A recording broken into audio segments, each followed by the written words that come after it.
Got to print one more bill out, and then we'll begin.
All right, we'll start the committee meeting. We're going to skip to Senate Bill number 2187, and I recognize Senator Seymour to explain the bill.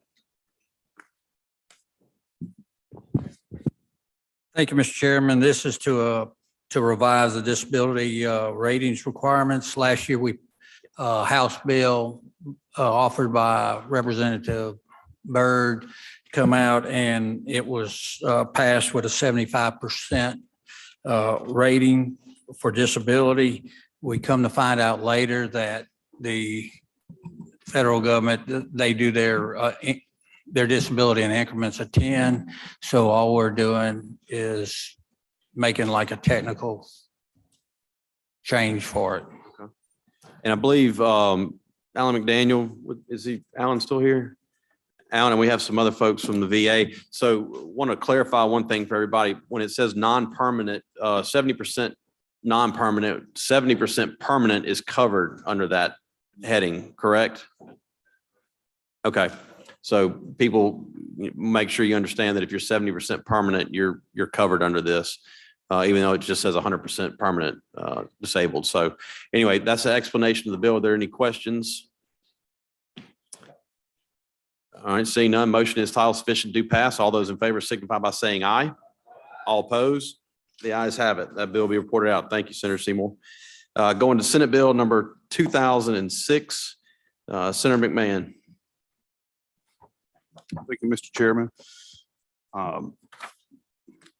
This is the bill we brought forward last year that we passed 2 years ago that dealt with permitting. And all this does is we remove the we remove the repealer on it. And then in section on lines 421 and 422, we have added a new class, a new category of product that can be sold at the package stores. And what it is it's my understanding that there's a category where fruits are embedded or submerged in the products. And so that would allow for that. But this is the exact same bill we passed 2 years ago. Okay. Yield for any questions. Any questions? Seeing none, for a motion, Title sufficient to pass. committee sub. Committee sub. Motion is title sufficient to pass, committee sub. All those in favor say aye. Aye. All opposed? The ayes have it. Senate Bill 2449. This is the software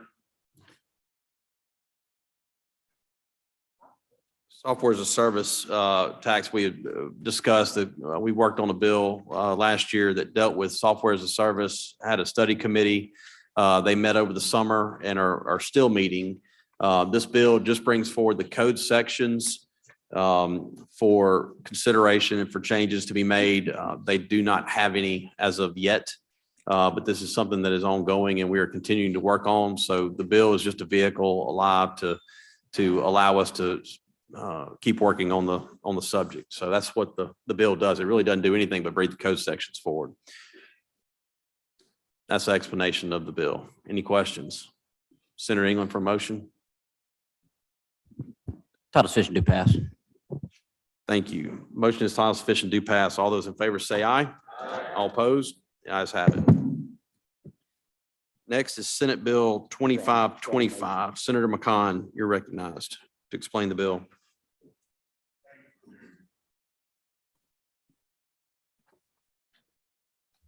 This bill is an attempt to try to work on some of the growth to drain on forestry, the forestry industry here in Mississippi. This is an infrastructure bill that creates a grant project. And if you were in forestry, there's several of our members here that were with us. It's called the Forestry Facility Grant Program. We're talking about taking certain amounts of money and putting in the grant program. Some of the criteria is going to be there's a growth to drain ratio that's got to be met. In Mississippi, we average somewhere in the 3 to 3.5 range of growth to drain. For every one tree cut down, we got about 3.5 left, meaning that over the next 20, 30 years, we're not going to be able to cut all those trees down and get that ratio back down. So the minimum growth to drain that we've got on this program is a 1.5 to 1, meaning pretty much everywhere in the state's going to apply on that. Eligible recipients are going to be anybody from eligible recipients are going to be pretty much any economic development, municipality, current existing forest products facility. And what will happen is they'll submit an application to MDA. MDA then will review the application and determine the eligibility based upon the criteria that's here. Now, we're talking about a program that's just for infrastructure. We're talking about water, sewer, electricity, anything of that nature is what we're looking at. We're not talking about the site prep. We're not talking about construction. MDA has separate monies for that. This is an attempt, once we've got somebody interested and we've got a option or contract in place, that an application can be made to MDA for the infrastructure to get that out there to them for the facility to continue to build. And there's a committee set up in here that will review those applicants. You're looking at Executive Director of MDA, Chief Economic Development Officer, the MDA Forest Products Expert, which if you don't know, we've just hired a new one who's phenomenal. We took him from Mississippi State down here to run this part of the program down here, an appointee from the governor's office, an appointee from the lieutenant governor's office. We're looking at least a $10 million investment and at least 50 acres that are going to be under development on this. And we're talking about up to 75% of the project. So there's still got to be some match money come into play here, but we're looking at no more than 75% of the total value of that infrastructure project. We're not talking about the total project, just the infrastructure. If it costs $500,000 to run that infrastructure in, we're talking about 75% of that. That's pretty much the bill. We're just trying to get this established and do what we can to continue to build the forest products industry so that those people that have the 40 acres of timber they're wanting to do something with, we can help move that forward and get the prices up a little bit. Would entertain questions. Senator Chasnoff for a question. Thank you. Thank you, Mr. Chairman. Is this something that would benefit sort of like the Bureau Lumber Company that has recently set up shop in Winona? And I think you have a similar outfit in your district as well. It'll benefit pretty much any forest products facility that would come in here and execute an option with a municipality, economic development district, or county. So it could potentially benefit any of those that would have an infrastructure need. But like I said, we're just tying this to infrastructure on this to try to work that. Thank you. Any other questions? Senator Blackman. Thank you, Mr. Chairman. What is the cost of this grant program? So right now, we're looking at somewhere around $5 million to go into the program itself. Of course, that's got to be determined by the appropriations from the Appropriations Committee. From that, we don't know what the applicant's cost would be for their infrastructure they're asking for, but ideally, we want to try to fund it at $5 million, so we've got that in there for future applicants. Okay, so this is going to be financed by appropriations, so there will not be any bonds involved since this is financed. We're not planning on there being any bonds involved. It'll have to be funded. This is the general bill to set up the program. Then we will have to fund the program once it's set up if it passes. Thank you, Mr. Chairman. Thank you. Thank you, Senator. Any other, Senator Sojourner for a question? You good? Okay. Any other questions? Seeing none for a motion. Motion is title sufficient to pass committee sub. All those in favor signify by saying aye. All opposed? The ayes have it. Thank you, Mr. Chairman. Thank you, Senator. Next is Senate Bill 2539. Senator Suber, your turn. Thank you, Mr. Chairman. This bill will add ATVs to our statute, like cars and motorcycles, to be driven on county roads. It excludes highways and interstates.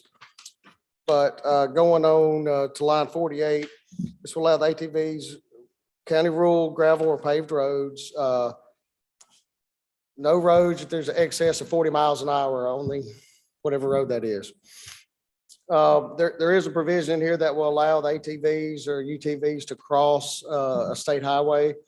They have to come up to a stop, go at a 90-degree angle, go straight across. You know, they can't ride down the road at all. Part of the requirements will be much like a motorcycle, vehicles excluding windshield wipers.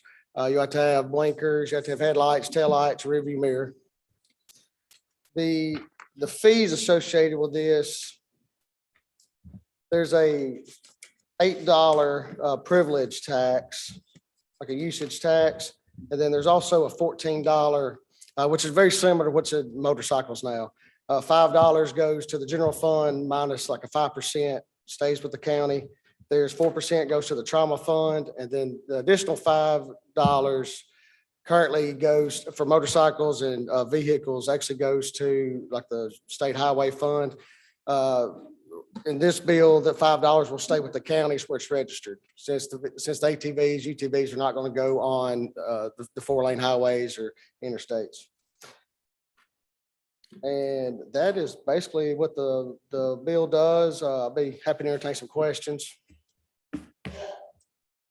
But I will say this is optional. This is not required. This is if you're going to be on our roads, you're going to use our county roads, going to use some of our municipal roads, that you need to be paying a tag fee. And I'll entertain any questions. Senator. You recognize Barnett. Senator Barnett.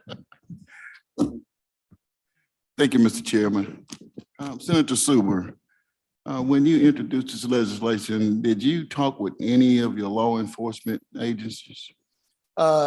Yes, sir. I talked to the Sheriff's Association. They've told me that they've just overlooked it because everybody, or most of the sheriffs I talked to, so they all have this problem where people riding them down the road, but they said they had no objection to it. I would agree, but when I talked to my sheriffs in my district, they all felt like I did. They was 100% against this. And if you look at a lot of stats out there of individuals having wrecks on these ATVs, I know a young man right now that barely just came out of a coma from this. And there's no age, there's no nothing when we're talking about these young people riding these ATVs on these county roads. I have been on several county roads riding and literally had to get in the ditch because there's so many of them and they ride them at high speeds. It's impossible to regulate the speed on these ATVs. And a lot of parents wouldn't have any idea that their children are out there riding these things. Furthermore, you want to issue a license to an 8-year-old or a 9-year-old. And let's just be honest now, I mean, they know how to ride these ATVs and they're the ones that are going to be primarily on our county roads. I think we should listen to our law enforcement when they tell us that this is a problem. And I didn't see anything safety in any of this either, where it talks about maybe wearing a helmet to be with the adult supervised person at the time of riding this. All we're talking about is just allowing any individual who can pay an $8 fee to be able to ride this on county roads and municipal roads without any regards to safety of this at all. I just think that. Well, Mr. Chairman, may I completely disagree with everything that you're saying. Under current law, under 63-31-3, you have to have a valid driver's license.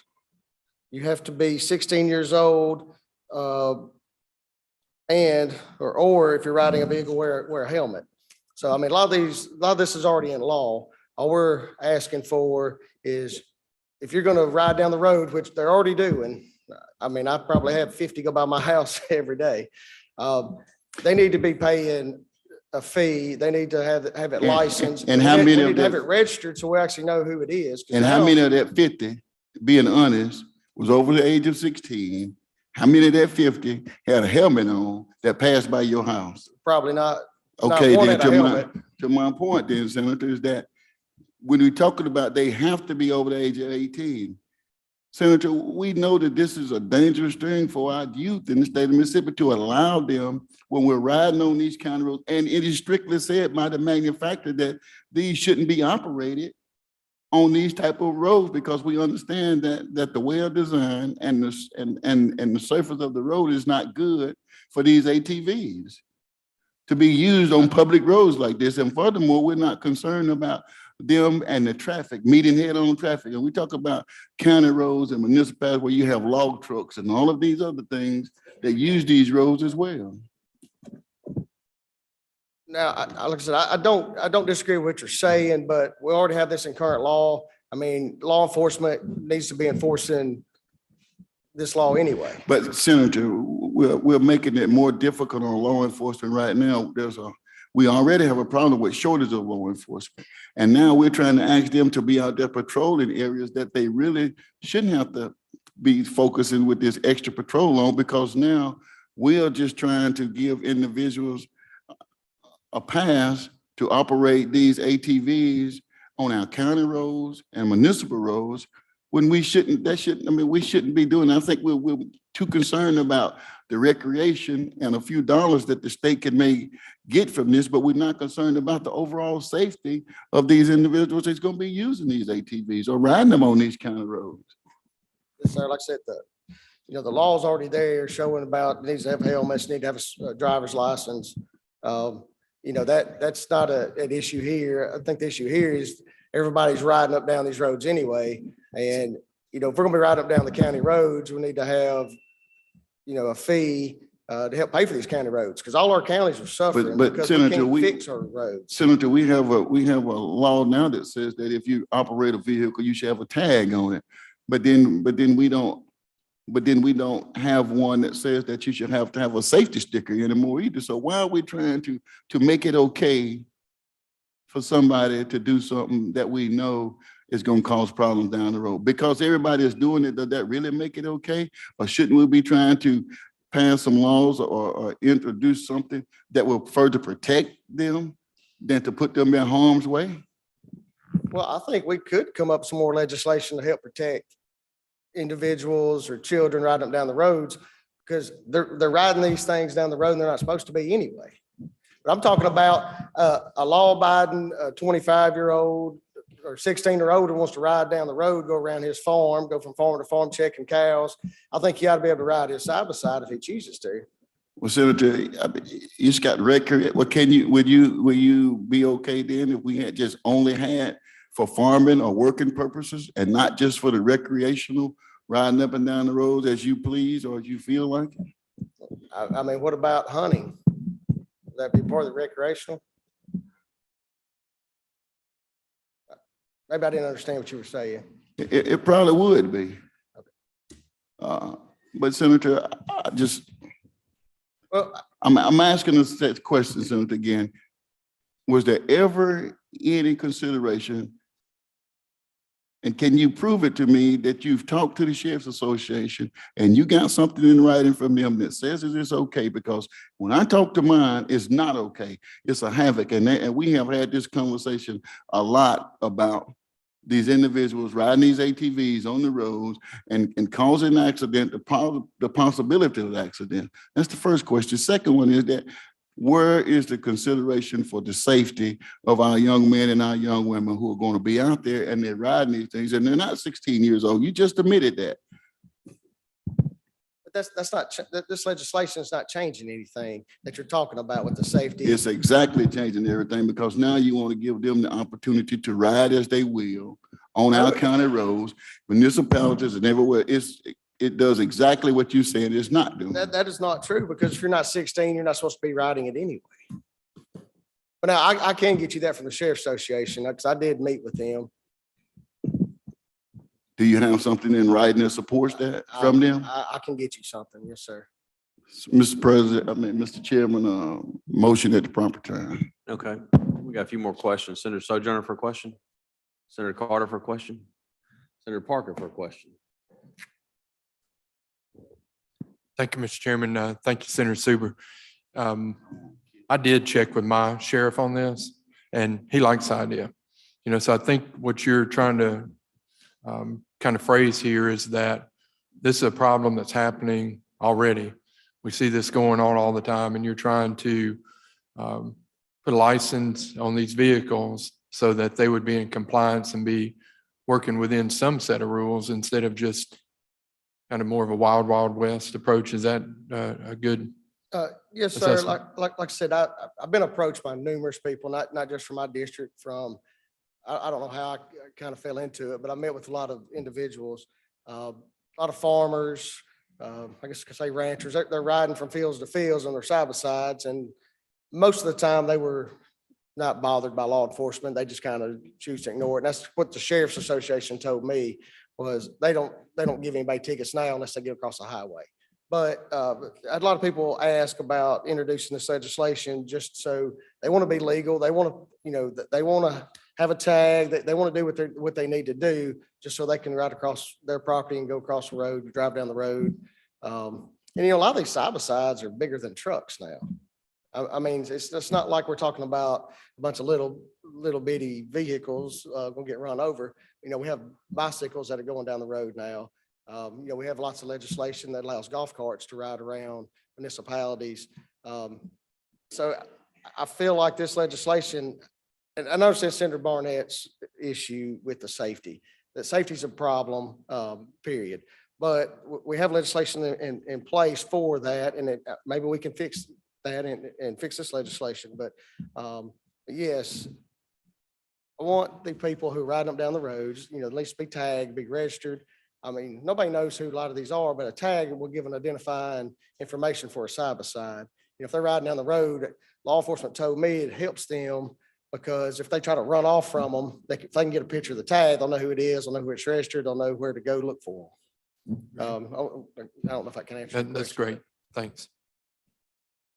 This is, you said, side by sides, it's not four wheelers, because I'm Well, older and. this is all recreational,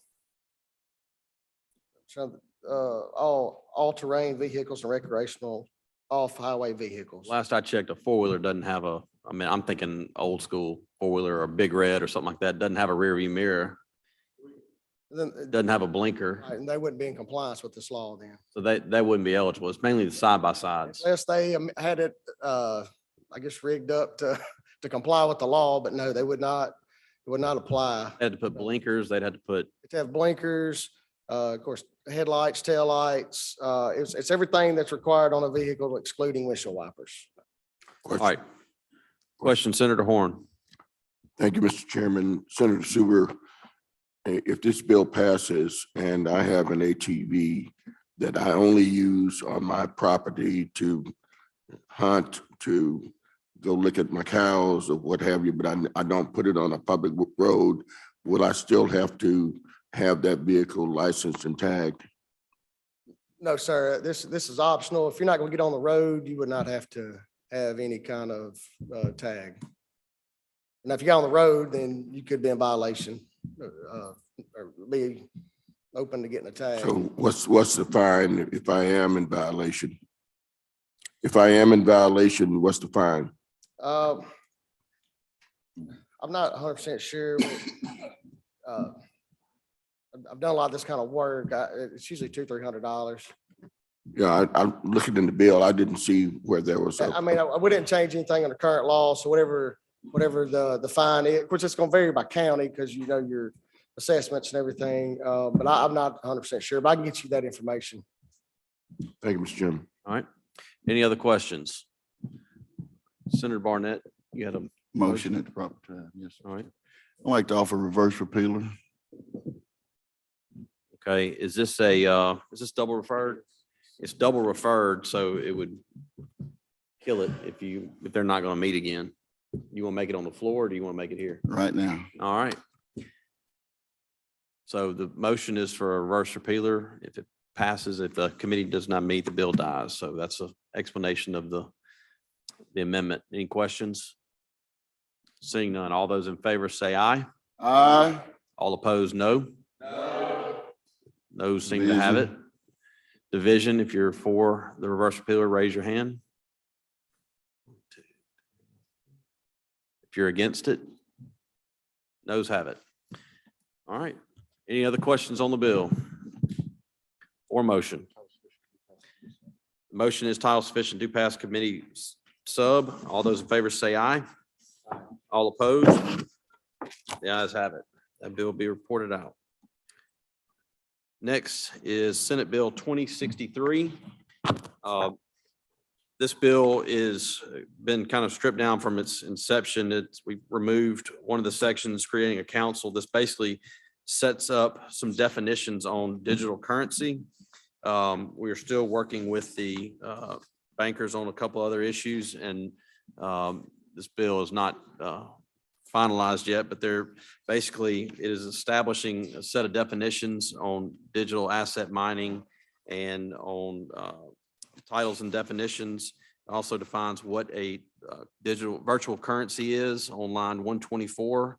It means any type of digital representation of value that is used as a medium of exchange, unit of account, or store of value, and is most recognized as legal tender by the United States government. On line 157, it also lists buying, selling, issuing, or taking custody of payment instruments or stored value in the form of virtual currency, or receiving virtual currency for transmission to a location within or outside the United States by any means. So we're basically just trying to set up some definitions for virtual currency. And we've still got a little ways to go. It does have a reverse repealer in it to keep it alive, so we can continue to work on the bill. That's the explanation of the bill. Are there any questions? Seeing none, for a motion. Motion is title sufficient, do pass committee sub. All those in favor say aye. All opposed? The ayes have it. Next is Senate Bill 2695, Senator Chazanov.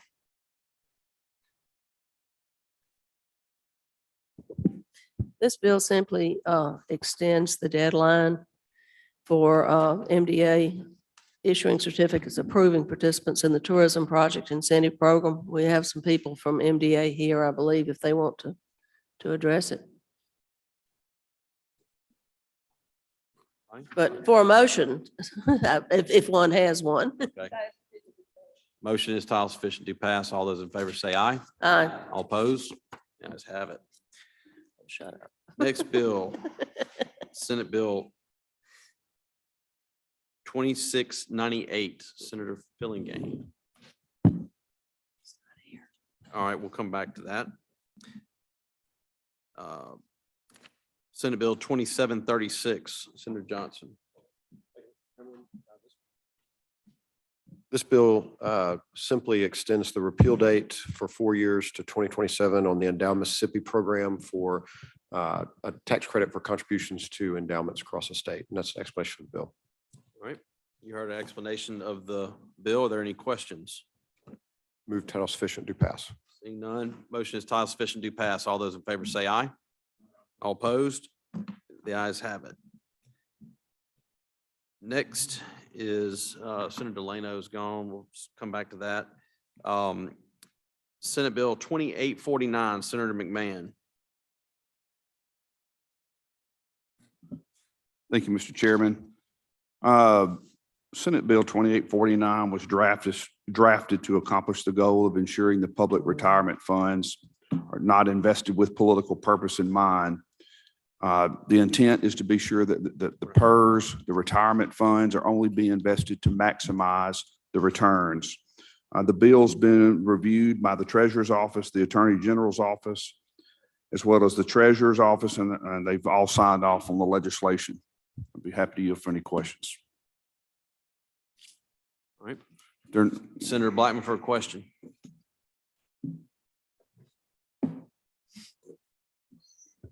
Thank you, Mr. Chairman. Presently, is PERS making decisions based on environmental, social, and governance factors? It's my understanding some consideration has been given to those policies, but this is preemptive strike to be sure that the board understands that they're to maximize the public's funds for maximum return on investment without any other type of consideration other than maximizing the public employees' funds. Have they not been maximizing the return? Some years they maximize it and some years it has underperformed, but this is a matrix to only lay down. It's the legislature's intent for them to only consider maximizing the fund's performance. Thank you, Mr. Chairman. Thank you, Chairwoman.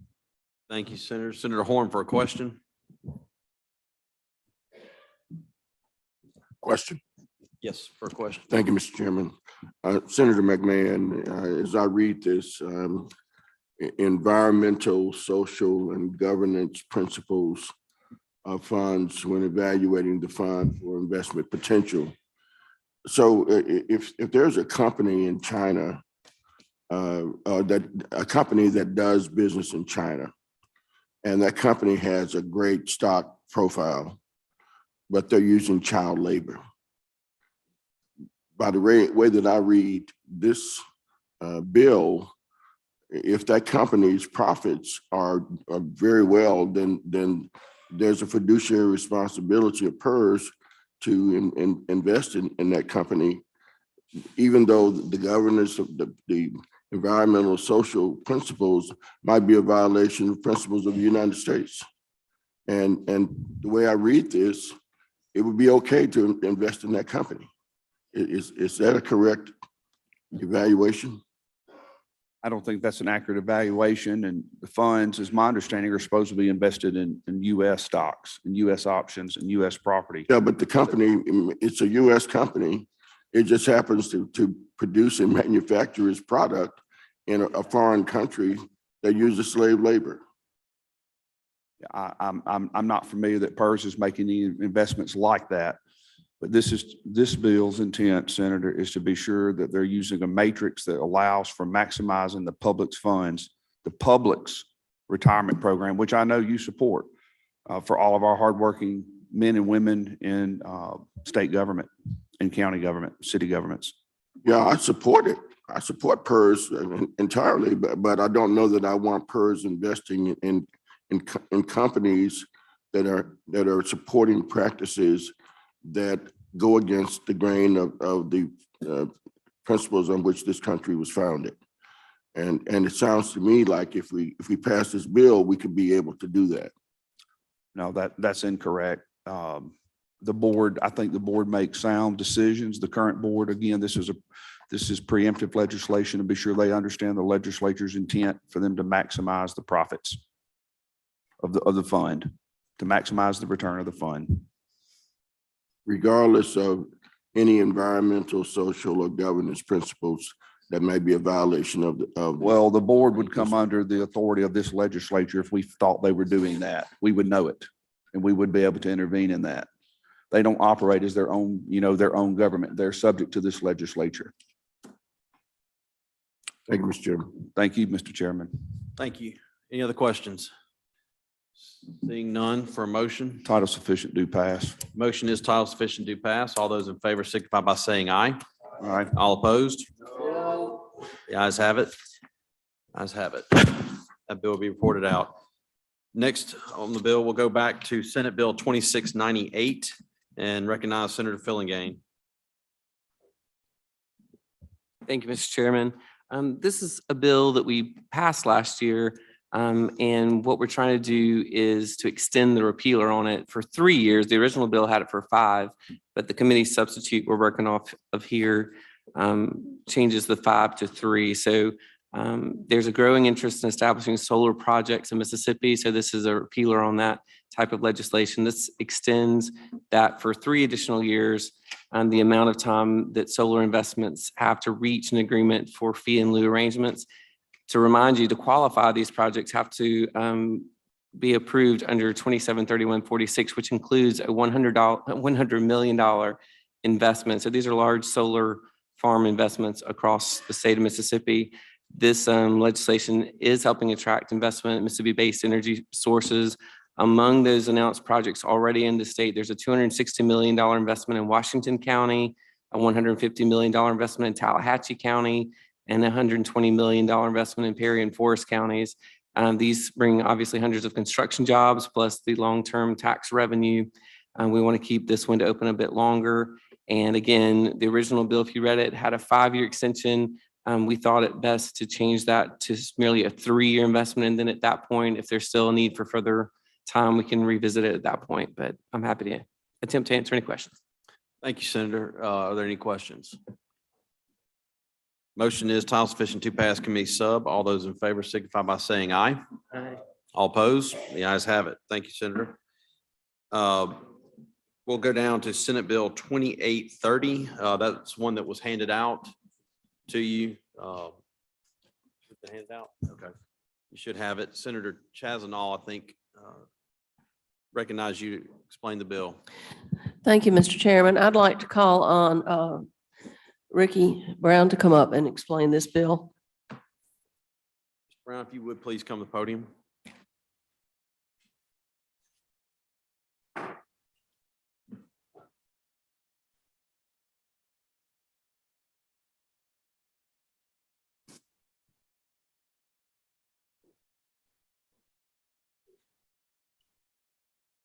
Is it green? There it is. Okay. All right. Thank you. Thank you, Mr. Chairman and members of the committee. This bill is addressing a problem and trying to clarify some language. Pepsi Cola has gotten into the beer making business. They're using a third-party brewery to make a hard Mountain Dew or hard Lipton iced tea. They make the liquid, but they don't make the beer. So they're going to have a direct or indirect interest in this product, and they've created a wholly owned subsidiary to be the distributor.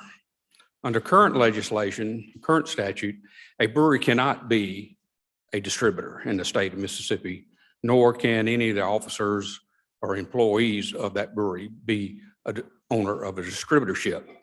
So it's not clear in the language whether or not if you're a manufacturer of a liquid, but not the manufacturer of the beer, can you become a distributor?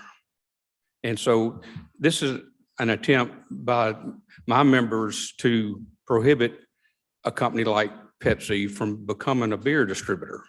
Currently, Coca-Cola is in the beer making business, or their product is made into a beer by either Molson, Coors, or Constellation. And those beer products are being distributed all throughout the country by current beer distributors, whether they're Molson Coors distributors or whether they're Constellation distributors. So we just believe that they have an indirect interest into these two different products that are being manufactured on their behalf, but they want to be their own distributor. And we think that violates the three-tier system and produces or creates vertical integration within the three-tier system. Thank you. Any questions? Seeing none, Senator Chasnoff for motion. Title sufficient to pass. Motion is title sufficient to pass. All those in favor signify by saying aye. All opposed? Ayes have it. Next is, we're going to go to Senate Bill 2841. It's not 42. We made an error there on the, it was my fault. And it was supposed to be 2841, and that bill has been handed out to you. And I'm going to recognize Senator Delano to explain the bill. Or actually, hold on one second. It's being passed out right now.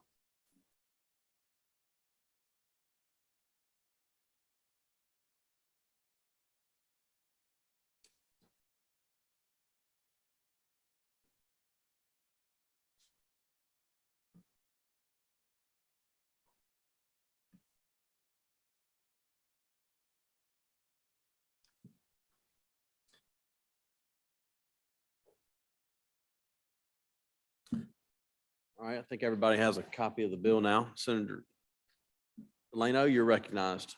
Thank you, Mr. Chairman. Ladies and gentlemen of the committee, last year during the conference weekend, we were able to do something that was pretty phenomenal for our state and for our law enforcement officers. And that was that we passed a personalized tag where you could get a vanity tag or a personalized tag with a blacked out background. That bill or that tag has sold over 36,000 tags across the state. Of that, the money that's received, about $25, a little bit more than $25 of each tag goes to the fallen law enforcement and first responders trust fund. That's been a wildly successful across the state. This bill before you today would allow for 2 sets of tags to be issued by your local tax office. One would be the common tag that we always can go and get. The other one would be a blacked out tag that has the standard 3 digits for the county, representing the county, and then 4 digits, 3 to 4 digits. So it would allow for you to have an option of picking a traditional background or the blackout background. That's an explanation of the bill. Oh, I should tell you that it would cost $38 for that standard tag versus the I think it's $54 for the vanity tag that we currently have. So it'd be a lower cost option for the taxpayers if they wanted to show their support for law enforcement officers as well. How much of the regular tag goes to the fund? How much of the regular tag, you mean for the vanity? Blackout regular tag. I believe it's right at $38 or excuse me, I think it's $34 that ends up going to right close to $34 that goes to the fund as it is right now. All right. Senator McMahon for a question. Yes, sir. It's been brought to my attention this week. I'm sorry to bring this to you at this late hour, but several cities in Mississippi are putting in automatic tag readers in their cities.